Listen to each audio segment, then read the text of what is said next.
Hello, tea friends.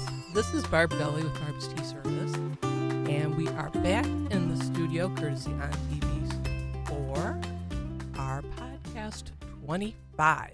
Wow. I know. I'm here with studio engineer, Arm Candy, co-host Chris Gulley. Present and accounted for. Excellent. Yes. And this is our 25th. It's our silver podcast. I feel all shiny. Well, you're brilliant. I know. Always. Wow. Okay. Mm-hmm. Okay. So silver is kind of appropriate for today's theme because we're going to be talking all about tablescapes. Mm-hmm. Mm-hmm. Okay. And that might be a time where you bring out your best silver, crystal, linen. It's the season. It is the season. Absolutely. But you may want to do something a little bit different, a little bit maybe more whimsical than traditional. Oh, okay. All right. So, as we've seen with recent trends, which we'll get to. So today we're going to talk about competitive tablescaping. Wow. I know. And we're going to talk about a book about tablescaping. We're going to share some tips on a successful tablescape. I can't wait. I know. There's so much to cover. Yep. And then we're going to share some of our Thanksgiving Day dining table. Okay. Yep. Tablescape. We brought some of that into the studio today. We did. Wow. I know. We kind of set that up, and I'm real excited to share that as well. And then, like you said, this is the season, and we really want to add something to our festive table. Yes. Okay. All right. Great. Great.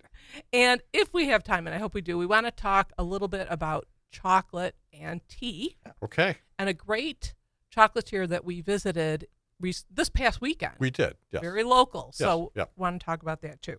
Okay. But first, tea. There we go. Okay. So today we're trying chocolate tea. Okay. And this comes from the Spice and Tea Exchange. There's a lot of the franchises around. Right. This particular one came from Rochester. Yep. Our great friends gave us this last month, but we thought we'd save it Right. when we're talking about chocolate and tea. Yes. Okay. Because Barb's Tea Service is bringing back chocolate and tea pairings for 2025. Yes, we are. And we're excited. Our first one is already scheduled in February. And the point of the pairings is really to bring out the best of both flavors. So when you have a chocolate and different chocolate flavors and different teas, you find how they complement each other. Exactly. Hopefully no clashes. Right. But, if there is, no harm done. That's it's right. chocolate and tea. You can't go wrong. Right. Okay, so this just kind of cuts to the chase. Yep. This just combines everything right in this cup. So Right. let's take a All right. taste. All right. So this, we tried kind of a version of this a couple of weeks ago. So it you could kind of smell the chocolate, but you didn't really taste the chocolate. Right. This has very definitely chocolate notes while drinking it, and it's very pleasant. And I'm trying to think of what I would have with it. It'd be kind of a cookie or cookie adjacent, but not quite as sweet. Something maybe a bit more on the savory side to me. Right. Yeah. Like maybe a Walker's shortbread or Yeah. something. Yeah. Right. Yeah. Yeah. No, I agree with you. Yeah. And this tea is very straightforward. It's a black tea with some natural flavors. Right. And I think this is a great option when you have a chocolate craving. Yes. But you don't want the calories. That's right. Okay. Oh, wow. Who knew? I know. So, Right. we'll give this a thumbs up. Right. Okay. Okay. Excellent. So let's go right to tablescapes. All right. And I thought it might be helpful to first define what tablescape means. Yes. Because maybe a lot of people aren't familiar with it. No. Or why would they be? Right. So in a recent New York Times article, they say credit for tablescaping, that term, goes to David Hicks. He was a British designer. Yep. And he coined this phrase in the 1960s. Oh, so it's been out there for a while. It has. Yeah. But even the these tablescape displays were pretty popular at county and state fairs long before it was coined. Right, right. So now with these displays, the competition has gone even further. Yeah. And we're going to talk about that when we talk about the tablescaping competitions, or what I call the Super Bowl of the tablescapes. Is there a pun lurking here? Yes. Okay. SOUP. Wow. ER. Okay. All right. With that. Well done. Okay. So I thought what we might do, Chris, is go, once again, we're going to join Mr. Peabody and Sherman in the Wayback Machine. Oh, we are just tagging ourselves as boomers. I know. No one under the age of 55 knows what the heck that is. But anyway, that doesn't matter. It doesn't. Yeah. It doesn't. So in the 70s, I was in junior high, and I was required to take home economics. Yes. Okay. Yep. And this was, for those of you who don't know what home economics is, right. Probably the same people who don't know what the Wayback Machine is. Right. Home. We're checking all the boxes. Right. So the home economics class was something that we had to take in junior high, and it was required. And it was girls only at the time. Yeah, it was, yes. This was very 70s. Yes. Oh, yeah. And we learned to sew and cook while you guys were taking shop. Yep. And learning how to do things like lamps. Not puncture ourselves with knives or screwdrivers, stuff like that. Do you recall what you made in shop? So, you have grand visions of making a Chippendale or whatever, but no, I think it was an ashtray. Well, that's really 70s. Yeah. Okay. Yeah, because you could probably, I think you were in high school, you could smoke in school. Yes, very progressive in the 70s. Right, we had a smoking lounge for students. Yeah. Who knew? It's so absurd now, but okay. And look how we turned out. Right. There's the evidence. That's right.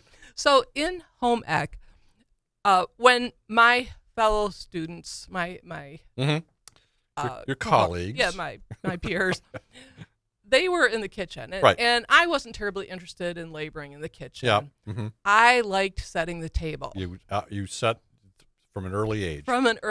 Yeah. And so I would set the table, and my passion was bolstered. Yes. When our home ec teacher, Mrs. Shively, she announced the whole class, I can always tell when Barbara has set the table because it's so lovely. Wow.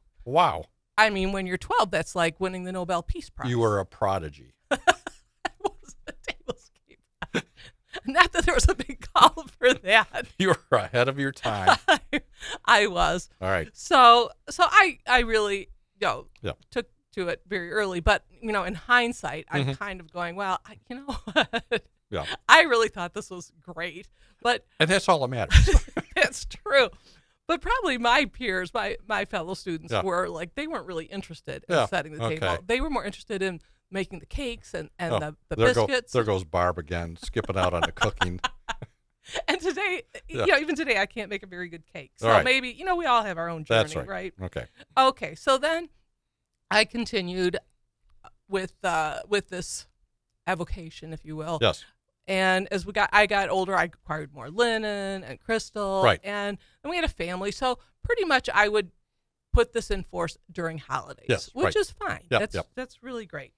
But fortunately, you are the chef, the gourmet chef in the family. I cook. You do very well. And I can just focus on the tablescape. Yes. So I'm going to show, as I mentioned earlier, I'm going to show some of share some of the elements of our Thanksgiving Day table this year. Right. But before I do that, I mentioned that there was a book on tablescaping. Yes. Okay. Here we go. And I'm going to just show it to the camera here. Right. Okay. Can you see that? Yeah. A little bit? Yeah. Great. Okay. And this is a beautiful book. Right. It's called Distinctive Decor, The Art of Tablescaping by Arthur White. Okay. And I was gifted that by dear friend and fellow tablescaper, yes, Carol. But you're not competitive with her. Not yet. Okay. Uh-oh. Is there a gauntlet being dropped? Yes. Okay. Yes. Okay. All right. Friendly. Okay. All right. Always Okay. friendly. All right. Okay. So, so Arthur White was the keynote speaker at this event at the Michigan Design Center that Carol was invited to. Right. All about tablescapes. Yes. Oh my gosh. Yeah. So he was selling this book there, and Right. she purchased one for me, and it got personalized. Uh-huh. And the thing about the book is it's mostly pictures. Yeah. But they're beautiful. Yes. Uh-huh. And it's like buying in the day when you'd buy or I'd get the Martha Stewart Living. Yes. Uh-huh. Very aspirational. Yeah. Maybe you're never going to get quite what Martha did. But that's how it's done. That is how it's done. It gives you something to shoot for. Right. So and he does offer a few tips in there. Right. So okay. All right. And where if someone is interested in this, one more time maybe with the title and where you can get it. Okay, it's called Distinctive Decor: The Art of Tablescaping by Arthur White. And I had a little trouble looking at. I know it's not available on Amazon yet. I think they have plans to do that, but you can go to A&E Decor website. Okay. And I saw it there. All right. Great. All right.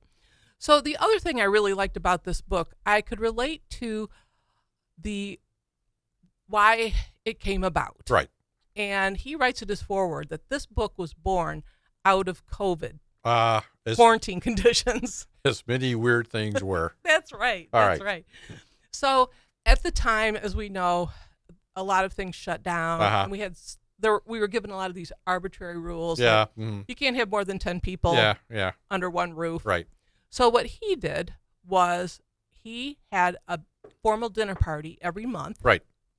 And of 10 or under people at his home. And then he just focused a lot of his energy on making a beautiful tablescape. Yes. Because this is what we could do. This is what we could enjoy. Right. We weren't going out to places. Restaurant. They just weren't open, right? Right.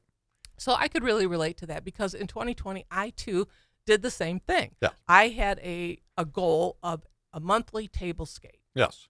And 2020 started out really good. We had a formal dinner party at our home. Right.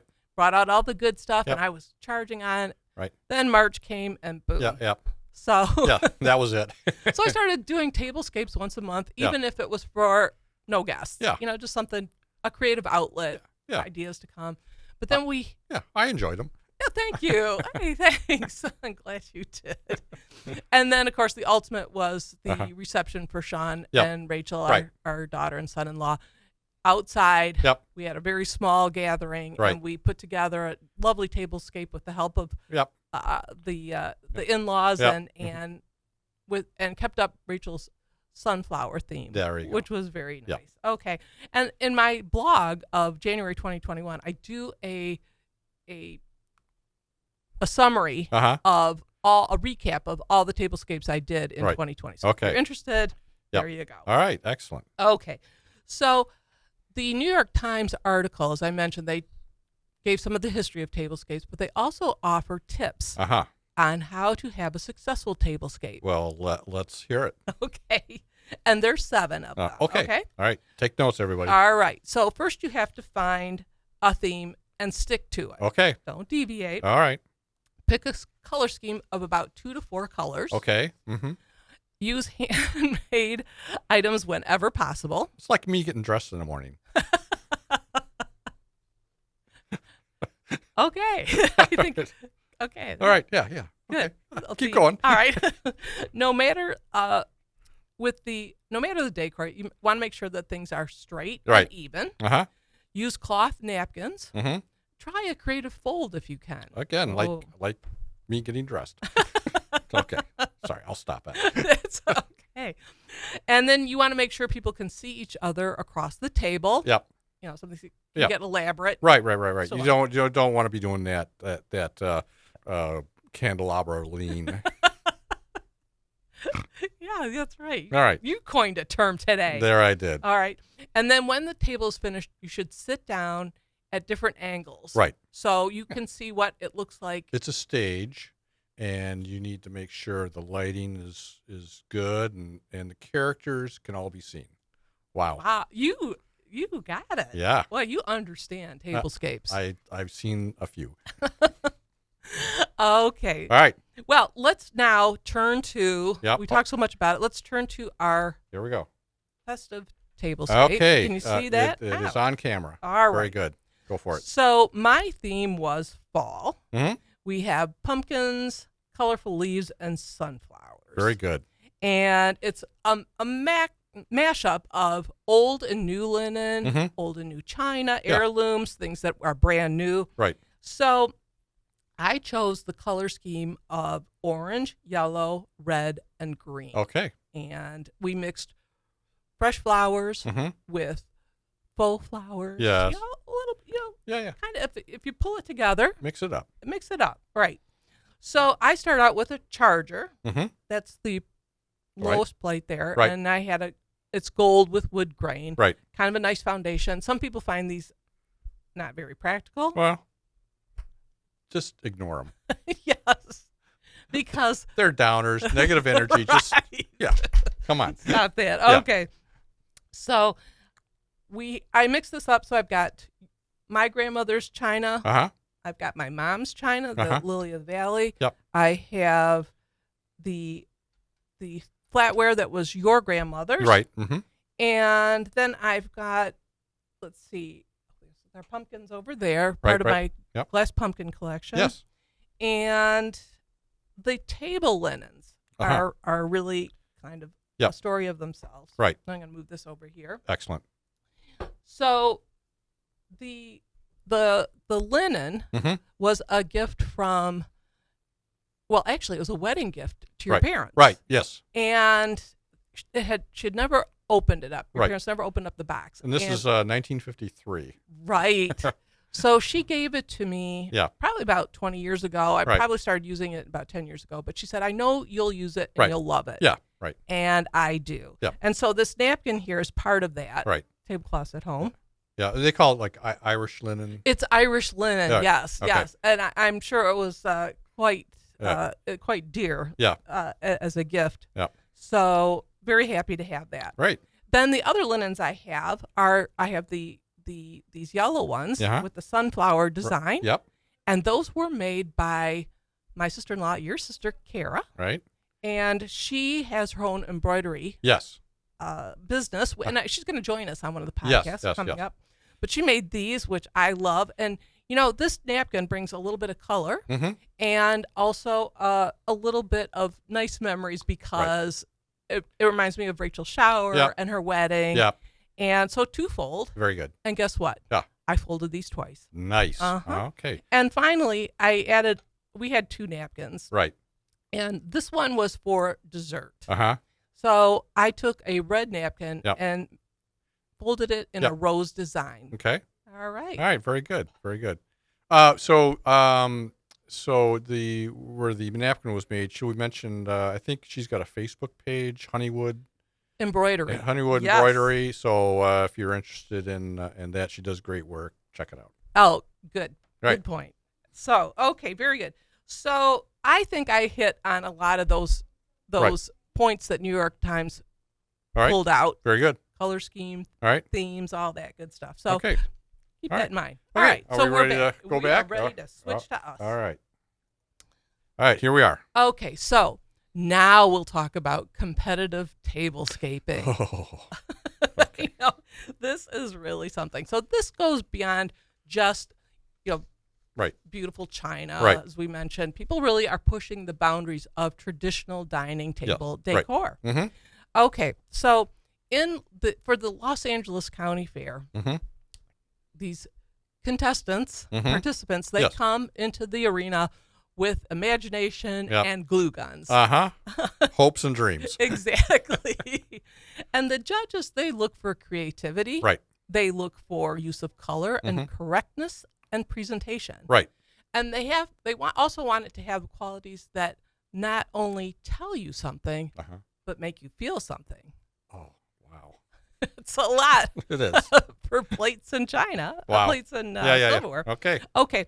But to achieve those feels, Mm-hmm. the participants go in a wide variety of themes. All right. We historical palaces, Yep.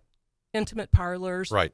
There was one that was the theme was Versailles. Yes. Lunch at Versailles. Oh, okay. They had these gold frames and pictures of Marie Antoinette. I'm guessing that was over the top. Probably. It was. Right. It was. And then there was one. Yep. And I want to look at this because I don't want to miss anything. This is just too precious. Yep. This was Helen's birthday party. Okay. And the imagined host is a lonely cat lady. Oh no. And her guests include 3 of her current feline friends. Okay. Princess Fishbone, Okay. Mr. Tinkles, and Muffy 2. Uh-oh. That implies. Yeah, if you look carefully, there's an urn on the table for Muffy 1. Oh, man. Okay. Wow. Okay. So, I mean, if you were doing a tablescape, could you just think off the top of your head, what kind of theme would you have? Something simpler than that. Okay. I don't know. Fair enough. Maybe model airplanes. I don't know. Or what you're wearing that day. That's you right. seem to put a lot of thought into that. Okay. Okay. So the oh, I thought of one more thing. okay. So this is actually, we've done this. This is Valentine's Day at White Castle. Now there's a theme. There's a theme. Oh, there is a theme. Yeah. Yeah. So I guess people in glass houses shouldn't throw sliders. Oh, very good. Okay. right. Well, on that note. On that note, we're so highbrow here. Yeah, right. Okay, so even though imagination is key. Right. There are rules. Right. There's a standardized table size. Right. Everybody gets 40 inches by 60 inches. Uh-huh. And it has to be set for at least 2 people. Right. Or how many cats? I know. Alive or dead? That doesn't, I guess they're not real picky on that. Okay. So, right. And then once the judges have evaluated, their notes are public. They're put on the tablescape. So as people are enjoying the view, they can also see the comments. Kind of like Yelp reviews. That's right. Wow. It is. Okay. And some of them are kind of Yelpy. Yelpy. Yep. Here's a couple that have shown up. Right. Inconsistent. Inconsistent napkin pattern. Wow. It goes right. Get out of here. And a dessert spoon would have been nice. Oh, that's kind of passive aggressive, I think. It is. So, all right. So those are a little tough, but as one who loves tablescapes, I can appreciate all that goes into that. Yes. And there's a lot of stress Very good. For all the timing. Uh-huh. I think that even my tablescape which is in this week's blog. Yes. If you look at one of the pictures, you'll see I was rushed. I threw in the last minute like soup spoon and knife, and it sort of I would have been. Oh. I would have been. You've been dissed. I would have been dissed. All right. I would have ended up in the comment sections. Okay. Okay. So how are we doing on time? We have about 8 minutes. Ooh, good. We can talk about chocolate. Yes, we can. So we mentioned that we're adding chocolate and tea pairing to our lineup of Barb's Tea Services offerings. All right. And we're using Michigan chocolatiers. Yes. And we've traveled wide and near. We have. We've really we've expanded. So not just the local area, but this weekend had a bit of serendipity. We were in the area of Ferndale. Right. And dropping some things off and a few errands. And we stopped off at the chocolatier in Ferndale called Quix's. Quix. Yeah. It's the spelling is Quix. Right. It's a Belgian chocolatier. And as luck would have it, we our daughter and son-in-law who live there had recommended we go back there and check out the stuff. So we met up with the owner, David, and his wonderful staff. Yeah. And just as a visit, it's such a pretty place. It is. He puts a lot of thought into his displays. So we stocked up a little bit of inventory for our upcoming chocolate and tea pairings. We did. And the fun thing, though, was guess what he was doing? This is kind of a rhetorical guess what, because you were there. Yeah, right. But you know what he was doing while we were there? He was setting up his Christmas tablescape. He was. Yeah. I mean, it's as if the chocolate isn't enough. Yeah. He's also a tablescaper. Right. So they had just taken off their autumn plates, Right. and he was putting this on. And and you're using the Lennox pattern. And Yeah. he said, I love China. Yep. So these displays to show off his chocolate also give him a chance to use and purchase more China. Yes. I love that. Okay. That's what it's all about. Isn't it? Yeah. So, and the, tablescapes, love. Yeah. Chocolate, I love. Yes. And our daughter, Yes. for Thanksgiving, she did her usual wonderful pies, Right. pumpkin pie, and she always adds a French silk because Yes. that's my favorite. But she does variations. Yeah. And this year, oh my gosh, she exceeded expectations. It was very good. It was wonderful. So, so I've had a few generous slices. Yes. Over the past few days. Okay. And I happen to think that I go through these stages. Oh boy, here we go. The 5 stages of Eating chocolate pie. Eating chocolate pie. Oh. So there's the anticipation. Wow. Okay. There's the salivation. Oh boy. Mm-hmm. Okay. There's the ingestion and acceptance. All right. That's one. Yeah. That's one whole stage. Okay. Satisfaction. Uh-huh. And then finally, self-loathing. Wow. Well, that's true because you're going, why did I just eat this thing? But then there's finally acceptance of self-loathing. That's right. All right. That's right. All right. Right. So it's all worth it too. Yes. You know, and it's like the holidays. Let's go full on. You Right. know, we Yeah. can. Yeah. We'll add a few more steps to our walk. Yeah. And Yeah. Right. Okay. So I want to mention that this week's articles are all about tablescaping. Right. Mm-hmm. And so if you want to see more of that. Yep. And we'll have this information as links. Right. On our podcast as well. Right. So. Okay. I think we had a lot to cover. We did. And we got through it all. Uh-huh. We got about 3 minutes. So Okay. Yeah. So, okay. I want to mention that we have a very special guest next week. We do. Yes. And It's very exciting. it really is. And she's going to be talking about a passion of hers. Right. And it's not tablescaping. No. But it might involve some of the guests that come to the tablescape. Okay. Nice. Right. Okay. And so we Yep. don't want to give too much away. No. But we're very excited Yep. for that. Yep. So, okay. So I do believe I hear that We sound. do. Here we go.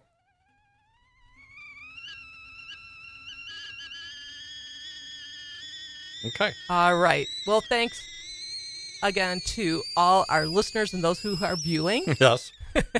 I want to thank On TV Studios for allowing us to be here. And, of course, as always, the very well-dressed, I didn't know you put that much thought into I might have made that up.